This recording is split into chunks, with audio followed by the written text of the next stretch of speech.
The advantages of teams are better customer satisfaction, improved product and service quality, and increased job satisfaction.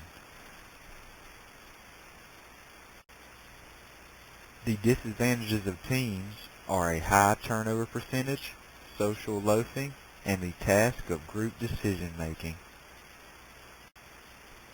Teams are much more likely to succeed if they know why they exist and what they are supposed to accomplish, and more likely to fail if they don't. The smallest amount of autonomy is in the traditional work group. Employee involvement teams provide advice and their opinion to their organization. Semi-autonomous have the authority to solve problems and make decisions related to the major tasks. Self-managing teams control all the major tasks directly related to the production. Cross-functional teams are filled with employees from different areas of the organization. Virtual teams are groups that use a combination of telecommunication and information technology to complete a task.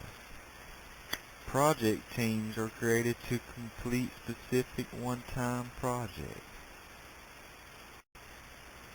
Studies indicate that norms are one of the most powerful influences on work behavior because they regulate the everyday actions that allow teams to function effectively.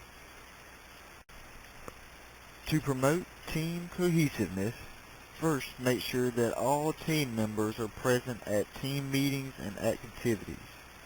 Second, create additional opportunities for teammates to work together. And last, engaging in non-work activities as a team can help build cohesion. Teams are much more likely to succeed if they know why they exist and what they are supposed to accomplish, and more likely to fail if they don't. C-type conflict focuses on problem-related differences of opinion, and A-type conflict, which refers to the emotional reactions that can occur when disagreements become personal rather than professional. Forming is the initial stage of team development. It is the stage where team members first meet each other. Storming is the second stage where they begin to work out all the problems they may have.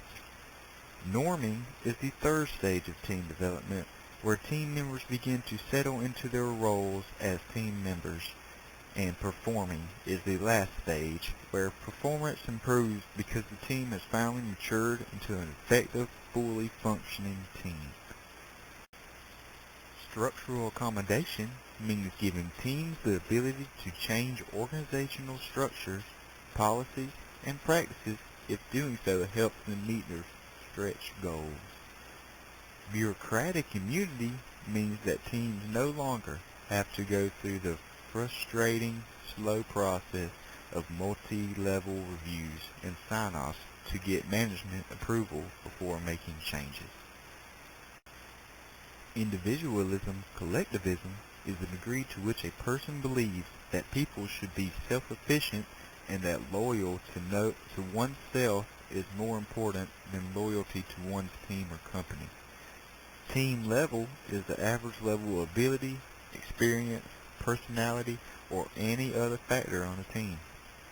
Team diversity represents the variances or differences in ability, experience, personality, or any other factor on a team.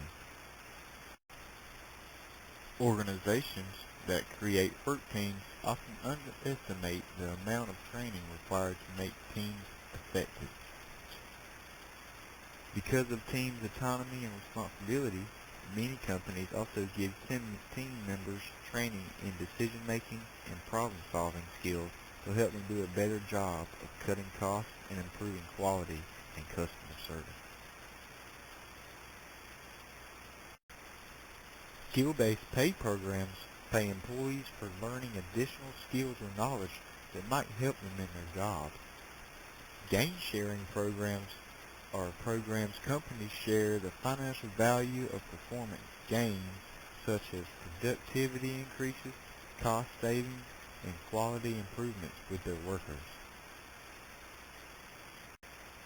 All of my references came from the book Principles of Management by Chuck Williams out of Chapter 10.